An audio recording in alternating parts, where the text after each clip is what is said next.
Hello दोस्तों, कैसे हैं आप सभी। मैं पंकज चौधरी फ्यूचर क्लासेज में आप सभी का स्वागत करता हूं। मित्रों, पीछे की क्लासों में हमने जाना था हिंदी भाषा और व्याकरण का सामान्य परिचय। तो हिंदी भाषा की 4 क्लास हैं, उसमें मैंने पूरे विस्तार के साथ आपको हिंदी भाषा को समझाया था, हिंदी भाषा है क्या। और हम जान रहे थे व्याकरण। तो व्याकरण में मैंने आपको बताया था कि व्याकरण के 3 अंग होते हैं, एक वर्ण होता है, एक शब्द होता है और एक वाक्य होता है। जो पूरी हिंदी का विस्तार रूप देता है वो हमारा शब्द देता है, और वर्ण विचार के बाद मैं शब्द विचार ही लिखूंगा, तब आप जानेंगे कि शब्द क्या है और किस प्रकार पूरी हिंदी के विस्तार को देता है। उसके बाद वाक्य आता है। तो आइए हम चलते क्लास की ओर, देखते हैं व्याकरण के अंग। व्याकरण के अंग, तो व्याकरण के अंग 3 होते हैं मित्रों, आपको पता है, मैंने पीछे क्लास में भी बताया था। वर्ण होता है, शब्द होता है और वाक्य होता है। पूरी हिंदी के विस्तार के रूप को अगर देता है तो शब्द देता है, इसी के साथ बहुत सारे चैप्टर जुड़े हुए हैं। हम वर्ण के बाद शब्द पढ़ेंगे, तब आपको खुद पता चलेगा मित्रों। तो सबसे पहला हेडिंग है हमारा वर्ण। तो वर्ण कितने होते हैं, कैसे कैसे होते हैं। तो वर्ण हमारे 2 प्रकार के होते हैं, और 2 प्रकार में कौन कौन से हैं। तो 2 प्रकार में एक तो हमारा स्वर होता है और एक हमारा व्यंजन होता है। व्यंजन और स्वर। स्वर किस प्रकार के वर्ण होते हैं और व्यंजन किस प्रकार के वर्ण होते हैं। तो स्वर वो वर्ण होते हैं जिनका उच्चारण स्वतंत्र होता है, जिनको किसी की आवश्यकता नहीं होती। जब हम बोलते हैं तो हम उनको स्वतंत्र रूप में बोलते हैं। लेकिन व्यंजन वो होते हैं जिस भी व्यंजन को अगर हम बोलेंगे तो उसमें स्वर की सहायता हमें लेनी पड़ती है। तो जैसे अगर मैं यहाँ लिखूं, स्वतंत्र होते हैं, स्वर स्वतंत्र होते हैं और ये स्वतंत्र नहीं होते। व्यंजन स्वतंत्र नहीं होते और स्वर स्वतंत्र होते हैं। जैसे हम एक एग्जाम्पल ले लें, अगर मैंने ए लिखा है या मैंने आ लिखा है तो इनको हम डायरेक्ट ही बोलेंगे, हमें इनके बोलने के लिए किसी की आवश्यकता नहीं होती। लेकिन अगर हमने कै बोला है या हमने का बोला है या की बोला है, तो इस कै को जब हमने बोला है तो इसके अंदर मित्रों शामिल होता है स्वर। का बोला है तो का के अंदर शामिल है मित्रों आ।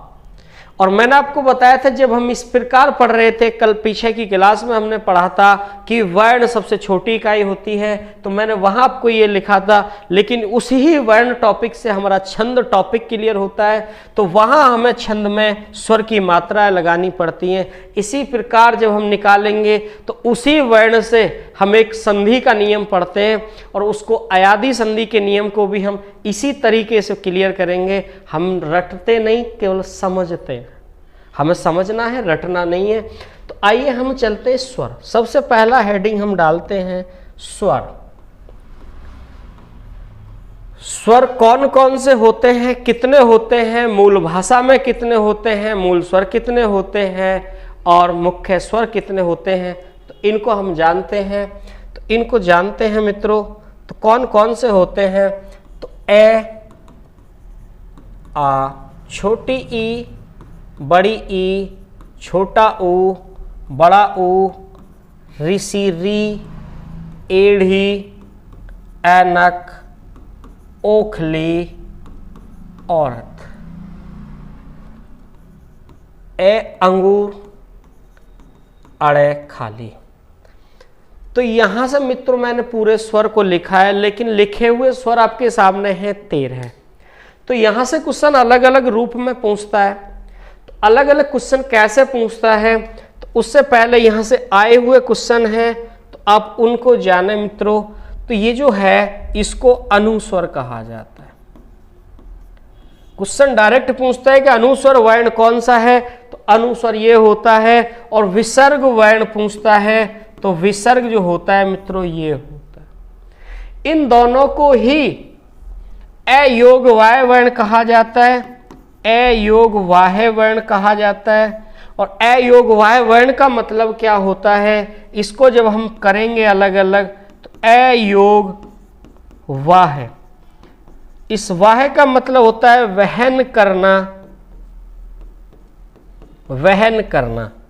तो अ का मतलब नहीं, योग का मतलब जोड़, और वाह्य का मतलब वहन करना। इसका मतलब जिनका योग इसमें सम्मिलित नहीं होता उनको अयोग हम कहते हैं। तो इसका मतलब है इन दोनों को स्वर में हम शामिल नहीं करते। तो इसका मतलब है कि जब हम शामिल नहीं करते तो हमारी काउंटिंग में स्वर कितने होते हैं मित्रों, 11 होते हैं। तो यहां से 11 स्वर जो होते हैं वो किस प्रकार होते हैं, तो अगर बात करता है मुख्य स्वर, मुख्य स्वर, तो मुख्य स्वर कितने होते हैं, तो मुख्य स्वर मित्रों 10 होते हैं। मुख्य स्वर 10 होते हैं। तो आपके सामने 13 लिखे हुए, इन दोनों की काउंटिंग नहीं होती। वो क्यों नहीं होती मैंने आपको बता दिया है। लेकिन मुख्य स्वर में मित्रों री भी नहीं जोड़ा जाता। संस्कृत का वर्ण है री, इसलिए हम यहां मुख्य स्वर में हिंदी के अंतर्गत स्वर पढ़ते हैं, तो इसलिए री को सम्मिलित नहीं करते। तो अगर आपसे क्वेश्चन पूछता है कि मुख्य स्वर कितने होते हैं, तो 10 होते हैं। और क्वेश्चन पूछता है मित्रों मूल स्वर कितने होते हैं, मूल स्वर या मूल भाषा में स्वर कितने होते हैं, मूल भाषा के स्वर यहां मैं लिखे देता हूं। मूल भाषा के स्वर, मूल भाषा में स्वर, तो मूल भाषा में स्वर मित्रों 13 होते हैं। मूल भाषा में स्वर 13 होते हैं। और क्वेश्चन अगर खाली कहता है कि स्वर कितने होते हैं, तो मित्रों स्वर की काउंटिंग 11 होती है। क्यों होती है वो आपने जान लिया।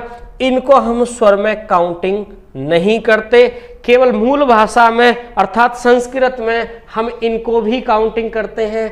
1 2 3 4 5 6 7 8 9 10 11 12 और 13। तो 13 1 2 3 4 5 6 7 8 9 10 11 12 13।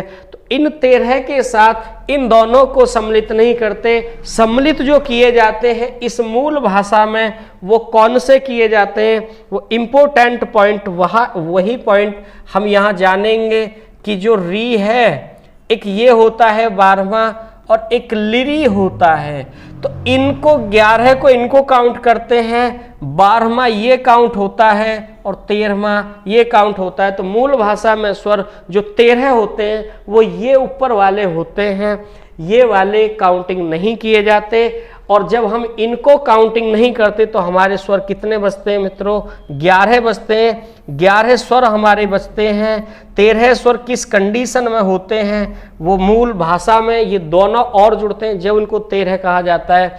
और मुख्य स्वर में 11 यहाँ तक थे, उसमें री को सम्मिलित नहीं किया जाता।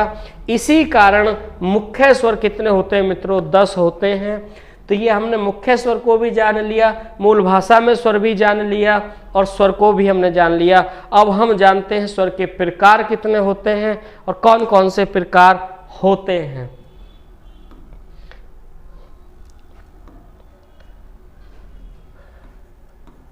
स्वरों के प्रकार, स्वरों के प्रकार। तो स्वर हमारे 3 प्रकार के होते हैं मित्रों, 3 प्रकार के। तो अगर आपसे क्वेश्चन पूछता है कि स्वर कितने प्रकार के होते हैं, तो स्वर 3 प्रकार के होते हैं। तो वो 3 प्रकार में सबसे पहला प्रकार है हम लघु कह दें, दूसरा हम दीर्घ स्वर कह दें और तीसरा पेलुत स्वर कह दें। लघु स्वर को हम एक मात्रिक स्वर भी कहते हैं, दीर्घ को हम द्विमात्रिक स्वर भी कहते हैं। लघु अर्थात एक मात्रिक स्वर, दीर्घ द्विमात्रिक स्वर। लघु को ही हम हर्ष स्वर के नाम से जानते हैं और इसको हम गुरु स्वर के नाम से भी जानते हैं। इसी को हम संधि स्वर के नाम से भी जानते हैं। संधि स्वर, अगर आपसे क्वेश्चन पूछता है संधि स्वर कौन सा होता है, तो संधि स्वर इसी को कहते हैं। इसमें संयुक्त स्वर भी इसी का नाम है, संयुक्त स्वर इसी को कहा जाता है। तो लघु एक मात्रिक या हर्ष स्वर कितने होते हैं, कौन कौन से होते हैं, तो हम सबसे पहले इनको जानते हैं। तो ये ए, छोटी ई, छोटा ऊ और री, ये 4 होते हैं। क्वेश्चन पूछता है कि लघु हर्ष या एक मात्रिक स्वर कौन कौन से होते हैं और कितने होते हैं, तो मित्रों ये 4 होते हैं। इनका मात्रक कितना होता है, ये 4 होते हैं, लेकिन इनका मात्रक कितना होता है, तो इनका मात्रक एक मात्रा काल होता है। एक मात्रा काल 4 होते हैं, एक मात्रा काल इनका मात्रक होता है। दीर्घ स्वर, द्विमात्रिक, गुरु या संधि स्वर या संयुक्त स्वर किन्हें कहा जाता है, तो मित्रों पीछे आपने जो पढ़े थे 11 पढ़े थे, तो 4 हमारे यहाँ आ चुके हैं, तो बचे हमारे कितने से 7। तो 7 के 7 स्वर हमारे कहाँ आते हैं, दीर्घ में होते हैं। आ, बड़ी ई, बड़ा ऊ, ऋषि, ऊपर है एढ़ी, ऐनक, ओखली, औरत। तो मित्रों 7 हो गए हमारे ये वाले। तो इनका मात्रा काल कितना होता है, तो इनका मात्रा काल 2 मात्रा काल होता है। 2 मात्रा काल, 2 मात्रा काल होता है।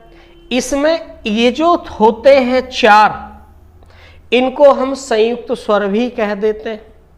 संयुक्त रूप इनका भी बनता है, लेकिन ये एक सी सजातीय के कारण बनते हैं। इनको जो कहा जाता है 7 के 7 को, इनको संधि स्वर क्यों कहा जाता है, कि जब आप दीर्घ संधि पढ़ते हैं तो वहाँ छोटा ए या बड़ा ए आ का रूप धारण करता है। ऐसे ये होता है, ऐसे ये होता है, और ये वाले दोनों हमारे गुण संधि और ये दोनों हमारे वृद्धि संधि के फॉर्मूले में यूज होते हैं, इसलिए इनको संधि स्वर भी कहा जाता है। नेक्स्ट है पिलुत स्वर। तो पिलुत स्वर के मात्रा काल कितना होता है और कितने होते हैं, तो मित्रों ये पिलुत स्वर 8 होते हैं। पिलुत स्वर की संख्या 8 होती है। कौन कौन सी होती है, तो ये 8 में ए होता है और 7 आपके सामने दीर्घ हैं, ये दीर्घ हैं, तो ये टोटल हमारे 8 होते हैं। लेकिन अगर मूल भाषा में या मूल व्याकरण में पूछता है मित्रों, मूल व्याकरण में या मूल भाषा में, तो ये हमारे होते हैं 9। 9 7 और एक 8 और एक 9 कौन सा होता है, तो मित्रों जो 9वां होता है, जो अभी मैंने लिखा था, वो ये दीर्घ री होता है। दीर्घ री होता है, तो दीर्घ री को हम जानेंगे। तो दीर्घ री होता है मित्रों, शायद आपको दिखाई दे रहा होगा कि दीर्घ री होता है। तो इस प्रकार ये हमारे कितने होते हैं, ये हमारे 9 होते हैं। 1 और 7 ये वाले, इसमें से एक ये होता है, 7 ये होते हैं। तो हिंदी में पिलुत स्वर कितने होते हैं, 8 होते हैं। लेकिन अगर मूल व्याकरण में पूछता है मित्रों, तो पिलुत स्वर की संख्या 9 होती है। 9वां ये होता है, और इसी में हम आगे कल पढ़ेंगे, इसके बारे में डिटेल में बताऊंगा। तो इसी क्लास को यहीं विराम करते हैं और नेक्स्ट क्लास में फिर कल मिलते हैं मित्रों, और डिटेल हम कल पढ़ेंगे। ओके।